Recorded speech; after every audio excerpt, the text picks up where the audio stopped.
इस वीडियो में हम देखने जा रहे हैं इन्फिनिटिव कॉजेटिव। ओके, यह कॉजेटिव वर्ब से थोड़ी सी आगे की चीज़ है। हम यहाँ पे बात करेंगे इन्फिनिटिव कॉजेटिव की। राइट, सिंपली हम कॉजेटिव वर्ब के रूप में मुख्यतः किन वर्ब्स को यूज़ करते हैं? गेट यूज़ करते हैं, हैव यूज़ करते हैं, लेट, मेक, हेल्प, ये मुख्य रूप से यूज़ होते हैं। मेनली ये कॉजेटिव वर्ब के रूप में यूज़ होते हैं। ठीक है, और इन्फिनिटिव किसको कहते हैं?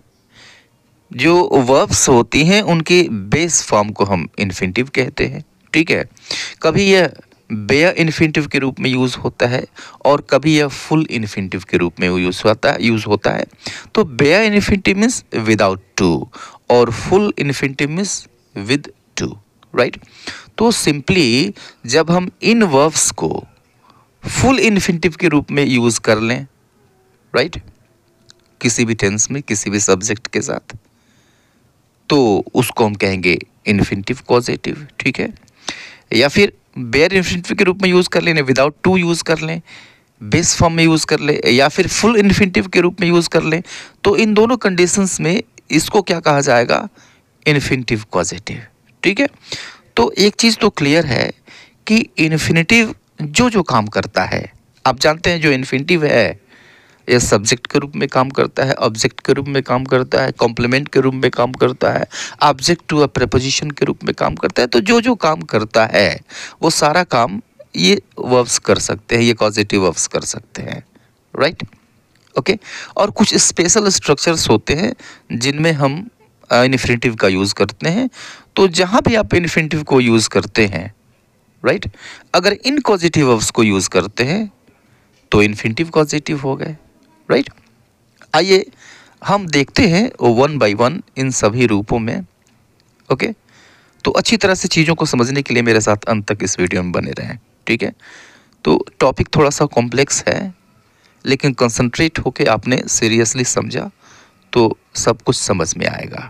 तो आइए हम फर्स्ट कंडीशन लेते हैं, use of infinitive causative. Okay, अपने प्रोग्राम्स के बारे में आपको बताना है। जो चीज़ें आपने पहले से तय कर रखी हैं उन चीज़ों को आपको बताना है। जैसे मुझे घर की सफाई करनी है, ठीक है, मुझे खाना बनाना है, या फिर मुझे कल एक मीटिंग रखनी है ऑफिस में। ओके, तो रखनी है, बनाना है, या फिर बनाने वाला हूँ, या फिर यह करने वाला हूँ, ऐसे आप हिंदी में कहते हैं। ठीक है, और अंग्रेज़ी में आप इंग्लिश में कौन सा स्ट्रक्चर इस्तेमाल करते हैं? सब्जेक्ट और उसके बाद से बी यूज़ करते हैं, मीन्स इज एमा या फिर वाज वर। प्रेजेंट में इज एमा, पास्ट में वाज वर। उसके बाद से यूज़ करते हैं आप इन्फिनिटिव यूज़ करते हैं। ठीक है, टू और वर्ब की first form, right, full infinitive use करते हैं। उसके बाद से अगर ऑब्जेक्ट है तो ऑब्जेक्ट यूज़ करते हैं, अदर वर्ड्स यूज़ करते हैं, ये यूज़ करते हैं। अगर आपको कहना है कि मुझे अपने जूते पॉलिश करने हैं यार, तो आप क्या कहते हैं? I am to polish my shoes, मुझे अपने जूते पॉलिश करने हैं, ये कहते हैं आप। ठीक है, या फिर मुझे खाना बनाना है, means I am to cook food, ये कहते हैं आप। ठीक है, चलिए आप इस चीज़ को आप खुद नहीं करते हैं, अब दूसरे से करवाते हैं। ठीक है, ये आपकी योजना है, पहले से ऑलरेडी आपने तय कर रखा है कि ये काम मुझे करवाना है दूसरे से। ठीक है, मुझे कमरों की सफाई करवानी है, उसे अपने जूते पॉलिश करवाने हैं, राम को अपने स्कूटर की मरम्मत करवानी थी, मुझे एक घर बनवाना है। अब ये सारी चीज़ें योजनाएं हैं और इन सभी चीज़ों को आप दूसरे से करवाएंगे। ओके, अब ऐसे में आपको इन्फिनिटिव कॉजेटिव को यूज़ करना होगा। ठीक है, हम यहाँ पे कॉजेटिव वर्ब के रूप में यूज़ करेंगे गेट को, और इसको गेट को हम रखेंगे इन्फिनिटिव फॉर्म में। हो गया आपका इन्फिनिटिव कॉजेटिव। ठीक है, तो अब इसके लिए जो स्ट्रक्चर हो जाता है, क्या हो जाता है? Subject plus be, be means is am या फिर was were, plus to get, और उसके बाद से ऑब्जेक्ट, यानी जिस चीज़ पर काम होगा, जिस चीज़ पे काम होगा वो ऑब्जेक्ट हो गया, और उसके बाद से पास्ट पार्टिसिपल यानी वर्ब की थर्ड फॉर्म। ठीक है, अब इन एग्जाम्पल्स को देखिए, जो सेंटेंसेस मैंने यहाँ बोला आपको कि मुझे कमरों की सफाई करवानी है। ठीक है, काम खुद नहीं कर रहा है, दूसरे से करवाएगा, और यह योजना है, पहले से तय है कि ये काम करवाना है। तो मुझे कमरों की सफाई करवानी है, I am to get the rooms cleaned, I am to get the rooms cleaned. अब देखिए इस सेंटेंस को थोड़ा सा समझ लीजिए कि सब्जेक्ट आई हो गया, आई के साथ एम आता है, चूंकि प्रेजेंट में है, करवानी है, प्रेजेंट है, एम यूज करेंगे और इसके बाद से आपको टू गेट यूज करना है। यही इन्फिनिटिव है, कॉजेटिव इन्फिनिटिव। गेट को हम कॉजेटिव वर्ब के रूप में यूज कर रहे हैं, अब इसको हमने रख दिया इन्फिनिटिव फॉर्म में, इन्फिनिटिव कॉजेटिव हो गया। तो आई एम टू गेट, ठीक है। और क्या चीज सफाई करवानी है भाई, किस चीज पे काम होना है, रूम्स पे, रूम्स हमने रख दिया। और कौन सा काम होना है, कौन सा काम करवाना है, सफाई, क्लीन्ड, इसका थर्ड फॉर्म हो गया। I am to get this room cleaned, ठीक है। अब दूसरा सेंटेंस लीजिए और इसका स्ट्रक्चर मैं सीधा सीधा वाक्य बोलूंगा, स्ट्रक्चर आप समझ जाइएगा किस स्ट्रक्चर पर रखा गया है, ठीक है। उसे अपने जूते पॉलिश करवाने हैं, ओके। तो he is to get his shoes polished, he is to get his shoes polished, ठीक है। उसे अपने जूते पॉलिश करवाने हैं, ठीक है। क्या क्या चीज़ें कैसे कैसे कहा है मैंने पहले सेंटेंस में बताया है आपको, ठीक है। तो यह तो योजना हो गई, पहले से फिक्स हो गई। अब देखिए कि यह अपने मन मुताबिक आप कर रहे हैं, ये अपने मन का काम कर रहे हैं आप, राइट। अब मन का काम ना करें, हम मजबूरी में कोई काम करें, ठीक है। तो जब मजबूरी में आपको काम करना है तो यहाँ पर जो आपने बी यूज़ किया है, यहाँ पे आपको हैव या हैज़ या हैड यूज़ करना होता है। हैव हैज़ प्रेजेंट में, हैड यूज़ करना है पास्ट में। मजबूरी यहाँ पे बताएगा, ये मन से काम नहीं करेंगे, मजबूरी में आप ये काम करेंगे, ठीक है। तो चीज़ें सिर्फ आपको ये याद रखनी है, हैज़, हैव या हैड बी की जगह पे होगा, बाकी चीज़ें सेट हैं ऑलरेडी, उसमें कहीं कोई छेड़छाड़ नहीं करनी है आपको। जैसे आपको कहना है उसे खाना बनवाना पड़ता है, हमें प्रतिदिन जूते पॉलिश करवानी पड़ती है, राइट। सफ़ेद पोशाक हमें प्रतिदिन धुलवाना पड़ता है, सही बात है। मुझे टायर्स बदलवाने पड़े, ठीक है। ये सारे काम मजबूरी में हुए या फिर होंगे, राइट, होगा ना। तो अब इसका स्ट्रक्चर क्या हो जाएगा, subject has, have, had plus to get plus object plus V3। दोनों में अंतर क्या है, सिर्फ हैज़, हैव, हैड का अंतर है, बी यानी इज, एम, आर, वाज, वर का अंतर, बस इतना अंतर है, ठीक है। अब देखिए सेंस बिल्कुल चेंज हो गया ना।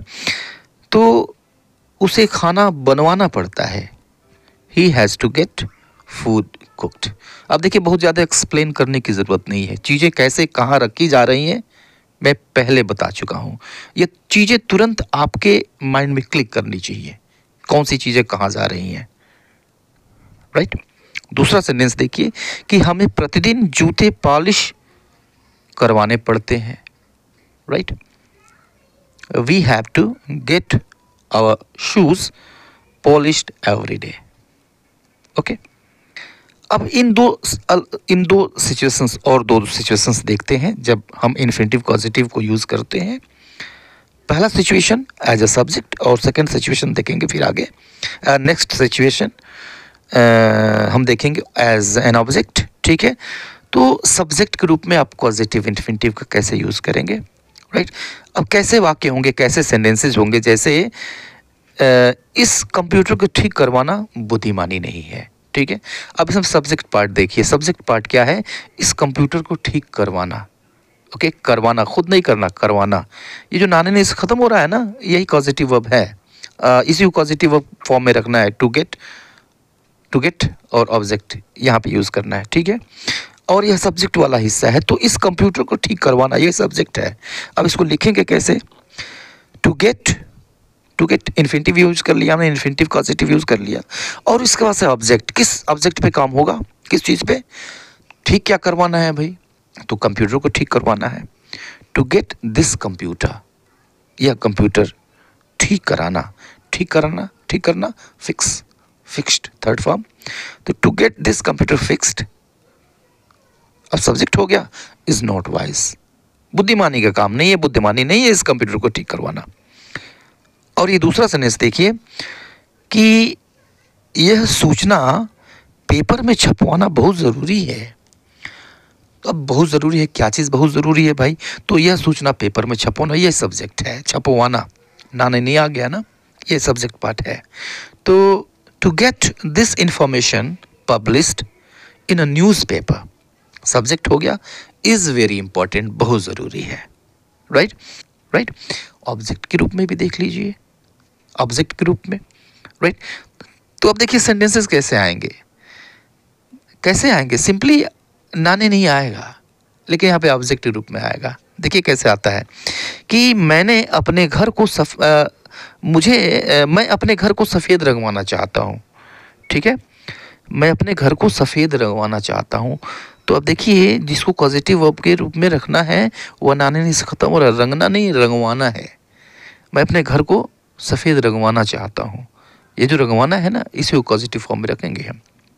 राइट, टू गेट, और उसके बाद से ऑब्जेक्ट, जिस चीज़ को सफ़ेद रंगवाना है घर को। I want to get my house painted white. I want to get my house painted white. ठीक है, पहले मैं बता चुका हूँ कि चीज़ें कैसे आ रही हैं, डिफरेंट जो चीज़ें हैं, सब्जेक्ट है, ऑब्जेक्ट है, इन्फिनिटिव है, कैसे आ रहा है मैं ऑलरेडी पहले डिस्कस कर चुका हूँ, एक्सप्लेन कर चुका हूँ। तो इस बात में बिल्कुल कन्फ्यूज़न नहीं होनी चाहिए। ठीक है, दूसरा सेंटेंस देखिए कि उसने यह काम किसी और से करवाने का फैसला किया है। प्रेजेंट परफेक्ट है, तो उसने फैसला किया है, ही हैज़ डिसाइडेड। फैसला किया है, क्या फैसला किया है भाई? यह काम किसी और से करवाने का।